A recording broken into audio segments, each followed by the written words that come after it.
Estamos de regreso, son las 7:10 minutos de la mañana y retomamos otra entrevista. Álvaro, estoy contigo.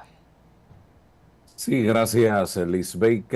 Elisa Suárez está con nosotros a esta hora de la mañana. Elisa, gracias por acompañarnos. Comenzamos inmediatamente. El presidente de la República reiteró el fin del bono solidario en la conferencia del pasado jueves, pero también se habla de el otro subsidio que pudiéramos calificarlo así, que es el de Interés preferencial. interés preferencial, efectivamente. El impacto que la eliminación de este bono solidario pudiera causar en el sector construcción de viviendas, ya en el interior de la República, y hemos estado reportando al respecto, hay una depresión gigantesca en ese tema. Cuéntanos un poco, Elisa, si eso es generalizado. Buenos días. Bueno, para fin de año yo quería tener buenas noticias y creo que traigo algunas un poquito buenas. Efectivamente, el año pasado se terminó el bono solidario de la vivienda. Nosotros, finales, mediados de este año, ya sabíamos que esa ley vencía. Ese es un programa, mejor dicho, no es una ley, un programa. El programa de bono solidario ya tenía varios quinquenios, iba para el tercero, ya creo yo. Y efectivamente, gracias a ese bono solidario, que no era otra cosa que el abono inicial de la vivienda de Juan, de Pedro, de María, cuando te la compraban a un promotor, eh, el Estado ponía $10.000 y la persona compraba o pagaba o hacía un préstamo hipotecario por el resto. Es decir, si la casa costaba, porque era hasta 70.000 balboas, la casa costaba 60.000 balboas, la persona hacía un préstamo de 50.000 y los 10.000 restantes los ponía el Estado. Ese subsidio, porque sí, era un subsidio al cliente, pero era también un incentivo a la inversión. Y te explico. En los años 20, 21 y 22, el Estado en bonos solidarios, solo en bonos solidarios, invirtió 344 millones. Pero el sector inversionista invirtió 2.700 millones y se generaban arriba de 17.000 empleos directos por año y 50.000 indirectos. Efectivamente, el programa parece bueno, o sea, los beneficios son, yo no creo que haya otro subsidio en este país que traiga un retorno de inversión como este. Sin embargo, la realidad es que al tener el Estado que poner en líquido $10.000 cada vez o cada 3 meses, porque más o menos se pagaba trimestralmente, esos $10.000, ¿verdad? El Estado comenzó a no tener fondos, no tener liquidez. Y todos sabemos la situación caótica que se formó aquí después de la pandemia, pero incluso antes, ya con otros periodos anteriores al de Nito Cortizo, ya se había dejado de pagar ese bono en algunos momentos. Entonces, los promotores que ha pasado todo este tiempo, que pagaba, le poníamos en la escritura pública que esa persona compraba una casa de 60.000, entregábamos la casa, pero yo les puedo decir que al día de hoy muchísimos promotores aún no han cobrado el bono solidario. Entonces, evidentemente se volvió un programa con problemas graves de liquidez. De nada me sirve que tú hagas este tipo de programas si al final el inversor va a dejar de invertir y los bancos no te van a prestar más, ni a ti para construirlo, ni a los clientes le van a dar esas hipotecas. Entonces, el bono termina, pero entendiendo el impacto en la economía que tiene ese segmento de valor de las viviendas y quienes lo pueden comprar, que son los panameños de clase media trabajadora, nosotros comenzamos a buscar alternativas y le hemos presentado al gobierno nacional, llámese Ministerio de Economía y Finanzas, Ministerio de Vivienda y Ordenamiento Territorial, entre todos los promotores Interior y Panamá, porque todos estamos exactamente en las mismas condiciones, hemos estado presentando propuestas para que a través de la ley de interés preferencial, ¿verdad? Nosotros podamos cubrir ese segmento de valor de las viviendas donde sabemos las condiciones en que está los clientes. Y yo les puedo decir a ustedes que esta ley de interés preferencial comenzó en el año 85 y es una ley que nos ha garantizado a los panameños ser dueños de nuestra propia vivienda en un porcentaje altísimo. Nosotros somos uno de los países de América Latina que más dueños de su vivienda tiene gracias a esta ley y creemos que el camino correcto es a través de esa modificación a la ley del interés preferencial. Sabemos que no va a haber bono, entendemos perfectamente el terrible impacto que está causando en este momento. La última información que tuve del Ministerio de Vivienda es que de los ciento y tantos millones que se debían desde el año 2021 de bono solidario, ya se han logrado pagar alrededor de 37, 38 millones. Este fue un tema heredado por este gobierno, lo entendemos también. Sin embargo, es a quien le toca buscar las soluciones y esperemos y confiemos que las reuniones que ya hemos iniciado con los Ministerios de Economía y Finanzas y con el Ministerio de Vivienda pronto nos des buenas noticias con relación a cómo vamos a tapar ese hueco terrible que nos ha dejado la falta del bono solidario. Vamos a escuchar lo que decía el presidente el jueves y luego usted, don Rolando, adelante. Cuanto al bono, el 30 de junio terminó la ley y no va a haber más bono solidario. Esa fue una irresponsabilidad. Si bien benefició a mucha gente, no fue serio, por decirlo de alguna manera, mantener un bono y una construcción de manera al garete, porque alguien atrás iba a pagar. Bueno, ese alguien atrás dejó cientos de millones de dólares en morosidad que todavía se están manejando para pagar, porque sí la vamos a pagar, pero no va a haber bono solidario más. Va a haber intereses preferenciales y justo la reunión que tengo hoy con los dos banqueros del Estado y el ministro de Economía y el ministro del MIBI, porque es el sector ese de vivienda el que está más afectado, con el ánimo de lograr un mecanismo rápido para cancelar esas obligaciones al sistema bancario y que el sistema bancario comience de una vez a abrir la llave para financiar proyectos de construcción y por supuesto dar las hipotecas respecto de todas esas miles de casas que hay no vendidas, pues, porque muchas sí, pues, yo lo sé, pero bueno, eso no es culpa del gobierno. Aquí se construyó a dos manos y con ese bono solidario ahí están las consecuencias, ¿no? O sea, es la irresponsabilidad propia del populismo. Se benefició gente, relativo, algunas no pudieron hipotecar porque ya se acabó el bono y no hay más bono. Entonces nos queda la ruta de la ley de intereses preferenciales que tendrá que sufrir una modificación más adelante en el calendario legislativo. Rolando. Buenos días, Álvaro. Buenos días, Beca. Buenos días, señora Suárez. Buenos Buenos días días. a todos nuestros oyentes. Mire, yo coincido con usted. Este es un programa que ha beneficiado a mucha gente. Estaba haciendo los cálculos haciendo cuántas personas más o menos se benefician y veo que son más de 30.000 personas al año. Entonces yo me pregunto dos cosas. La primera de ellas es, ¿ustedes han calculado cuál es la consecuencia directa de dejar?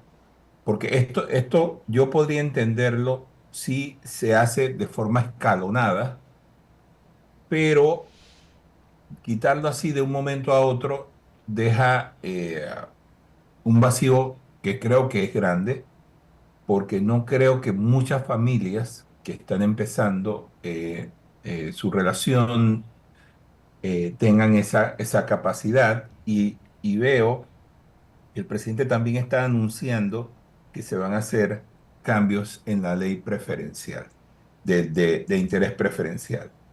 Entonces, son dos impactos muy duros para las personas y quería saber si ustedes ya llevan a cabo un estudio sobre el impacto que va a tener esto para todo el país. Después quiero referirme al tema de la irresponsabilidad que mencionó el presidente y el tema de los intereses preferenciales. Bueno, primero yo sí te voy a contestarle la responsabilidad. Aquí nadie fue irresponsable. Aquí existió un programa y había una necesidad. La necesidad real de las familias. Yo le voy a dar una estadística. dentro de lo que es el interés preferencial, que llegaba anteriormente hasta 180.000 balboas con segmentos, ¿verdad? El segmento que se llama interés social, o sea, de las casas hasta 70.000 balboas, ese segmento es el 48% del 87% de la demanda. Es decir, ¿quiénes compran el interés, dentro del interés preferencial? El 87% de la población. Necesitan la ley de interés preferencial. Y de ese 87%, 48% compra dentro del interés social. Es decir, nuestra clase media y trabajadora, que tiene un ingreso específico, que lo dice el programa, lo dice el programa de bono solidario, es la que podía calificar para ese programa. Ese programa, ¿cuál era su problema? Porque no había la liquidez, porque esa es la realidad, no pagaban, pasaban 3 años y no lo pagaban.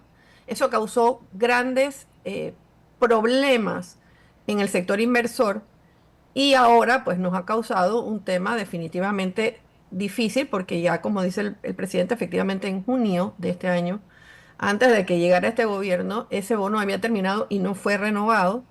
Y este gobierno tampoco lo va a renovar porque se encontró con una deuda grandísima y ustedes todos sabemos por las condiciones que tiene el Estado en este momento. Sin embargo, el impacto de que un programa que el Estado ponía el 11% y el inversionista ponía el 89%, créame que es un programa que es importante de revisar. Ahora, ¿qué alternativas estamos buscando nosotros? Bueno, que sea a través de la ley de interés preferencial, que siempre ha funcionado y funciona muy bien. ¿Por qué? Porque era una relación entre el cliente, el banco y el inversionista. No había un tercero, una figura que podría en todo caso causar estas distorsiones en el proceso de libre oferta y demanda, porque así funciona el mercado. Entonces, si nosotros entendemos también que este es un programa que generaba 17.000 empleos al año directos y 50.000 empleos indirectos, tenemos que buscar alternativas. Nosotros rápidamente nos pusimos a trabajar en alternativas y hemos encontrado que es la vía correcta el interés preferencial. Pero el interés preferencial tiene otro tema y por eso el presidente habla de que va a recibir modificaciones. Va a recibir modificaciones porque la ley hasta en este momento del interés preferencial ya también se vencieron los tramos de 120 a 150 y de 150 a 180. El día de hoy, la ley solamente cubre los tramos hasta 120.000 balboas. Nosotros creemos que ese tramo debe mantenerse hasta 120.000 balboas, pero con divisiones. ¿Cuáles serían las divisiones? Bueno, las casas que cuesten hasta 70.000 balboas tienen que tener un interés preferencial especial.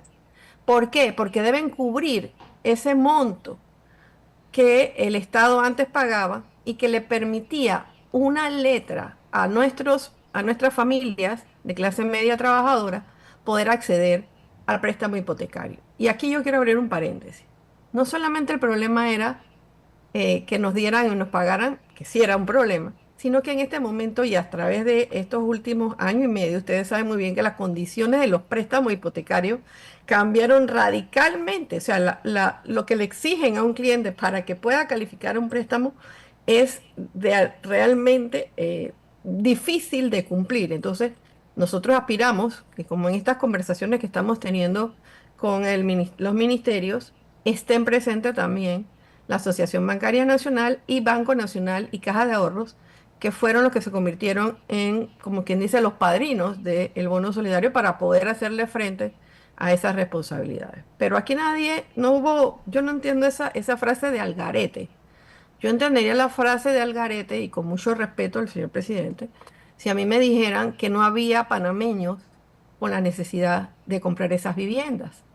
Pero yo creo que este es un tema importante que tenemos que tocar desde el punto de vista social de la gente y sus necesidades. Si una persona no puede comprar una casa dentro de ese interés social, ¿verdad? La gente más vulnerable, las familias más vulnerables, ¿qué van a hacer? ¿Invadir? Yo creo que esa es una pregunta que nos tenemos que hacer con seriedad y con responsabilidad y estamos tratando de convertir eso en datos y en números para poder sustentar nuestra ¿A posición. ustedes se les reunió en algún momento y se les dijo la demanda o el presupuesto que tenemos para construcción de viviendas con el bono solidario es este. Solo se pueden construir tantas casas y las diferentes empresas tendrán una cuota de X cantidad cada una, así como se importa cebolla, como se importa arroz, como se importan productos de cerdo, en fin, de afuera. ¿Se habló con ustedes de esa manera?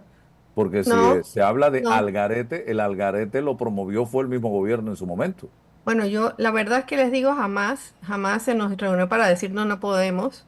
Es que, a ver, estos bonos tenían una fuente de repago. Nosotros teníamos el FESI. El FESI, lo que todos los ciudadanos pagaban, pagamos ese 1% adicional que pagábamos en los préstamos que no eran de interés preferencial, en los préstamos personales, etcétera. Esos fondos se pagaban o iban precisamente a que se pudiera pagar el bono solidario y el interés preferencial. Y fíjense que por tiempo eso funcionó. Y los pagos se hacían cada 3 meses y a los bancos se les pagaba el interés preferencial.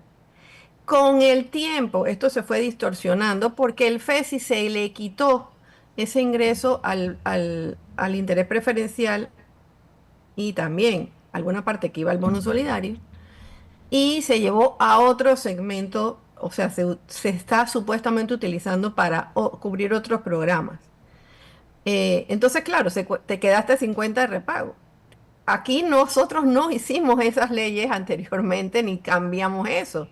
Este programa funcionaba porque históricamente desde 1985 tenía la cuenta que lo alimentaba. Ahora, si tú le quitas la cuenta que lo alimenta, evidentemente vas a tener un problema. Y aquí yo quiero hablarles de lo que se llama libre oferta y demanda. ¿Cómo manejaba el país cuando solamente existía interés preferencial? Por las leyes de la libre oferta y demanda. Si usted pone cuotas, y eso es una cosa que tenemos que entender, pasa como en Colombia o como en México. Nadie quiere construir en México. ¿Y saben por qué? Porque las cuotas se convierten en moneda de cambio para hacer cosas que no son correctas. ¿Cuántas te doy a ti? ¿Cuántas te doy a ti? La experiencia en otros países, vuelvo a insistir, en otros países, con el tema de las cuotas, es que se convierte en más burocracia y en una puerta que se puede abrir a la corrupción. Entonces, si antes a nosotros nos funcionó bien el tema del bono con esa relación cliente, banco, inversor, ¿verdad? Lo que tenemos que conseguir es la cuenta esa de repago que nos financie ese programa que genera, ¿verdad? Crecimiento y desarrollo y genera empleo. En este momento que estamos hablando de acá del Seguro Social y que tenemos que pagar cuota al Seguro Social, necesitamos más cotizantes. Nosotros, el sector construcción, en este momento hemos perdido la mayoría de nuestra fuerza laboral y somos uno de los grandes pagadores a la caja del Seguro Social. Entonces, mire cómo es una cadena, ¿no? Entonces, yo quiero que entendamos aquí que las reglas del juego las puso siempre el Estado, los otros gobiernos las han puesto. Aquí simplemente se construyó en función de la necesidad. ¿Cómo se construye? Porque hay necesidad. Si no, nadie construiría. Entonces, ese es el tema. Rolando, Lisbeika. Yo quería preguntarle, licenciada, buenos días, de toda la Buenos días. construcción que se hizo, ¿todo fue comprado? O sea, en este momento no hay como una variación en ese aspecto. No, no, es que lo que ha pasado en estos últimos meses, que no hay bono, Ujú. que se cambiaron drásticamente las reglas del juego de las hipotecas de nuestros clientes. Cuando usted compra una casa, usted lo primero que tiene es que se le da una carta promesa de pago. Esa carta promesa de pago dura validez 180 días, por decirte algo. Y cuando ya yo te voy a entregar la casa, que te la tengo lista para entregar, el banco hace una nueva reevaluación del cliente. Una reevaluación final antes de proceder a efectivamente generar la hipoteca y que sea tu casa. En ese camino, lamentablemente las reglas del juego cambiaron drásticamente.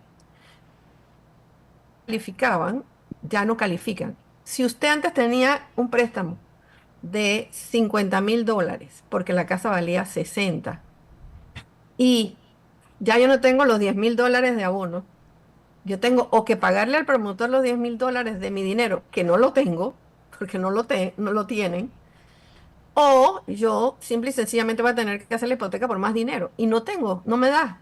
El préstamo no me da. Entonces, ¿qué pasó con eso? Y esa es una cifra que estamos sacando en este momento. ¿Cuántas casas se quedaron en el tintero? Hechas, construidas, con nombre y apellido de personas a las cuales no le hemos podido entregar la casa porque las condiciones han cambiado y no tiene acceso a esa vivienda. Son muchísimas. Yo tengo promotores que se han quedado con 300, 400 casas Wow. que estaban listas para entregar en el mes de diciembre. Estoy hablando de uno o dos. O sea, entendamos la magnitud. Y entiendo que también es el gran problema que tienen los promotores del interior, que se quedaron con las casas listas, pero los clientes no califican en este momento. Entonces hay que ser muy rápidos y yo creo que es tal vez el llamado que nosotros hemos hecho reiteradamente, porque desde el día cero nos sentamos con el gobierno nacional y desde el día cero le dijimos, esto va a ocasionar estos problemas, busquemos la alternativa a través de el programa o la ley de interés preferencial. Han comenzado ya las reuniones, puedo decirle que esa es una buena noticia. Creemos que sí van a haber cambios, pero no van a ser cambios necesariamente malos, creemos que van a ser cambios positivos para el mercado y confiemos que antes de Navidad podamos darle buenas noticias a las familias panameñas. Estas cosas, Rolando, pasan cuando tú eh, llevas adelante proyectos sin control de ninguna naturaleza y sin fecha de expiración, por ejemplo, y aquí puedo ponerte muchas cosas que han surgido así. El tema de la llamada beca universal, el tema de 120 a los 65, se crearon las leyes, pero no se puso un tiempo hasta aquí para revisión y punto. Y ahora hacer los cambios, imagínate, va a ser muy difícil. El tema del ángel guardián, el tema del subsidio en el tanquecito de gas, o sea, todas estas cosas se crearon, pero no se les puso una fecha para revisar. Y si tú pretendes ahora cambiar estas cosas, mira los problemas que se generan. Rolando Rodríguez.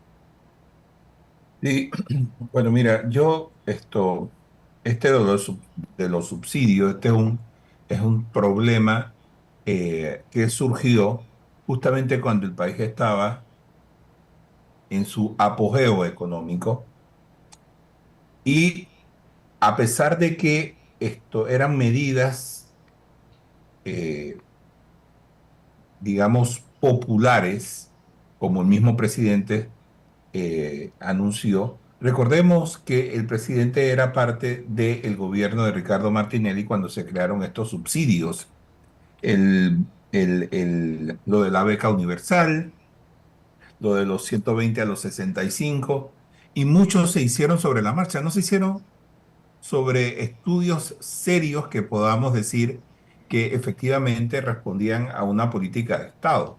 Con el tiempo eso se quedó y ahora tenemos pues un problema porque estos subsidios ahora mucha gente lo ve como un derecho. Entonces, se descuidan, por ejemplo, un subsidio como este, que como bien dice la señora Suárez, produce un crecimiento en el PIB, produce empleo formal, produce inversiones importantes y sobre todo para las personas que tienen acceso a esto, les permite tener una vivienda. Y eso genera riqueza, riqueza para el país. Entonces, no es exactamente como lo pinta el presidente, que este es un subsidio que que se aplicó con irresponsabilidad. Yo creo que tiene sentido hacerlo porque solamente es como un empujón que reciben las personas para tener su propia casa. Ahora, en el momento en que se da, Álvaro, las cosas en este país este año vienen muy difíciles. Yo creo que viene el asunto de la Caja de Seguro Social, viene el tema de la calificación de país. En fin, todo esto ya genera un costo de vida que se está elevando poco a poco, pero el impacto va a ser terrible a medida que se sumen estas cosas y cada vez se hace más estrecho el poder adquisitivo de las personas. Por eso hay que ver este asunto con cuidado y hay que analizar las consecuencias inmediatas. Por eso era que yo le preguntaba a señora Suárez si ustedes han calculado el impacto de esto, porque evidentemente lo va a tener. Yo no sé cuánto esto va a afectar, por ejemplo, el crecimiento del PIB. Yo no sé, por ejemplo, cuántos trabajadores podrían quedarse sin trabajo por este tipo de cosas. En fin, hay muchas preguntas que el presidente ni siquiera respondió, solamente dijo que esto se había hecho de forma irresponsable. Entonces tenemos que ver si eso es así o no es así, señora Suárez. Bueno, como le dije, el bono solidario en 3 años, 20, 21 y 22, y fíjese que el 20 no fue un buen año. En esos 3 años, el Estado invirtió 344 millones, como le dije, nosotros invertimos 2.700 millones. Y comenzamos un proceso de recuperación del sector construcción, porque el sector construcción venía deprimido desde el año 2018, que no se nos olvide. Nos cae la pandemia y fue como quien dice lo peor, pero comenzamos un proceso de recuperación. Nosotros lo que hemos entrado en este momento es una recesión. El sector está en una recesión al punto que, por decirle un ejemplo, también datos, nosotros generamos 17.000 empleos directos por año en ese segmento solamente de bono, hasta 70.000 balboas, las casas, y 50.000 indirectos. O sea, eso ya no está. Esos trabajos no necesariamente van a seguir dándose porque no los tenemos no estamos construyendo. Voy a darle un ejemplo. Nosotros construíamos alrededor de 160 proyectos, mis agremiados solamente de mi gremio Convivienda. En este momento nosotros no estamos ni siquiera en la mitad construyendo. ¿Qué pasa con las cuadrillas que están trabajando ahí? Ya no están. Esa gente ya no está trabajando. Y esto nos está pasando a nosotros. Yo les dije que en general nosotros como la fuerza empresarial del país hemos perdido arriba del 40% de las empresas. No es que solamente dejamos de trabajar y dejamos de invertir, es que las empresas ya no están. O sea, miren, dimensionemos la situación, que yo creo que el llamado es a buscar la solución. No podemos llorar sobre la leche derramada, pero tenemos que buscar soluciones y tenemos el feedback, o sea, nos están diciendo, se están sentando con nosotros, estamos tratando de sacar números, como usted dice, yo creo que era importante sacar esos impactos económicos. ¿Qué subsidios son? Subsidio al cliente y además incentivo a la inversión, porque tengo un incentivo a la inversión. 11% pone el Estado y 89% pone el inversionista. Dígame qué programa de esos que hemos mencionado tiene este impacto en la economía. Nosotros como sector construcción, nosotros generábamos arriba del 11% del Producto Interno Bruto y llegamos a tener hasta 15% sin hablar de industria de la construcción, solamente hablando del sector construcción.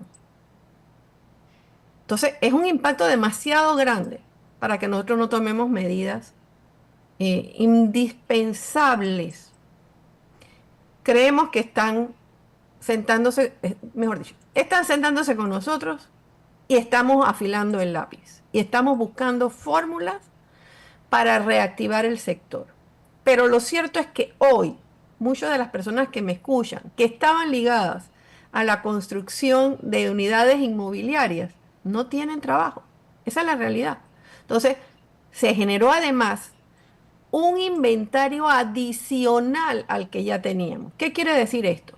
Que cuando logremos poner a funcionar nuevamente el sector, ese promotor mío que se quedó con, esos dos que se quedaron con 300 casas, ¿verdad? Que tienen que volver a vender, que tienen que volver a ver cómo califican los clientes.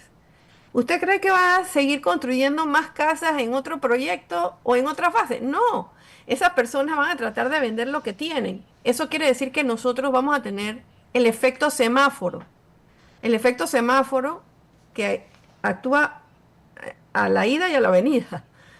Tú me pones ahora la luz roja, viene la luz verde. Cuando yo llegue a la luz verde, el primero que se mueve demora para que el último que se mueva en la fila pueda llegar, ¿verdad? Bueno, eso mismo pasa ahora. Nosotros vamos a, con yo le digo, estoy bien esperanzada en que vamos a lograr tomar las medidas correspondientes, pero mientras no vendamos esas casas, va a ser muy difícil que podamos seguir alcanzando los niveles de inversión que teníamos cuando el bono estaba funcionando. Bien, y ya para finalizar, yo ayer escribí algo en redes sociales en la dirección de, no sé si ustedes lo están percibiendo, Rolando lo acaba de señalar, pero diariamente converso con pequeños y medianos comerciantes que me hablan de una importante disminución en sus ventas y un incremento en los costos de la materia prima, los insumos, los servicios públicos y no sé, pero con la gente que converso me plantean un panorama 2025 no muy alentador. Me hablan de aquella promesa del chen chen en tu bolsillo, parece esfumarse con el pasar de los días.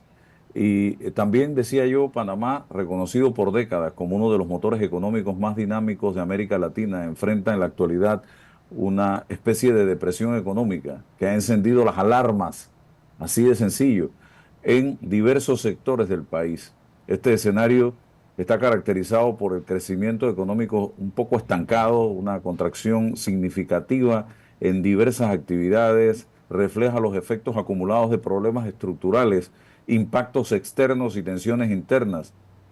Disminución de la inversión extranjera es una de las causas y la inversión local, porque hay incertidumbre y cuando hay incertidumbre, ¿quién se atreve a hacer una inversión? El aumento de los costos operativos, la percepción de riesgos asociados a la gobernanza, el desempleo se ha incrementado y usted aquí se ha planteado en esta entrevista, la pérdida del poder adquisitivo, ya ese dólar que te permitía comprar tres cosas, hoy si acaso puedes comprar una, y todo eso lo está resintiendo la población panameña en este momento. El tamaño de la deuda del Estado ha crecido, eh, se percibe en el ambiente una tensión a raíz de las protestas que se dieron y las protestas que pudieran darse y ojalá la fiesta la llevemos en paz. Y todo eso genera incertidumbre, señoras y señores. Y el lenguaje de algunos voceros del gobierno en relación con el tema del seguro social que no invita a el pueblo a sumarse a un proyecto tan importante, un proyecto país, sino que a veces descalifica a muchos de los que participan de este debate que se está generando, o esta escucha que se está generando a nivel de la Asamblea Nacional en estos momentos y que es muy positiva, porque eso es parte del rejuego democrático, estimados amigos. Así que, Elisa, ¿algún comentario final? No, veo que está llegando el viceministro. Nosotros, como he dicho, esperemos que tengamos buenas noticias pronto para la gente, porque estamos sentados conversando, buscando soluciones y afilando el lápiz para ver cuál es la mejor solución. Y yo nada más decirle al ministro y instarlo a que sigamos en esas conversaciones. Creo que vamos por el camino correcto. Y ahora es esforzarnos todos. Los gremios del sector, estamos dispuestos a las horas que sea, los momentos que sea, seguir sentándonos y calculando y viendo cómo podemos sacar adelante un sector como este que es tan importante, no solamente por el tema de la generación de empleo, sino que también por la seguridad y la paz social que da a la población tener su vivienda propia. Así que esperemos tener buenas noticias para Navidad. Gracias, Elisa. Vamos con la buena noticia del día, señoras y señores. Todavía quedan buenas noticias. El centro comercial Los Pueblos Tocumen, donde es más barato comprar y en el metro más fácil llegar, presenta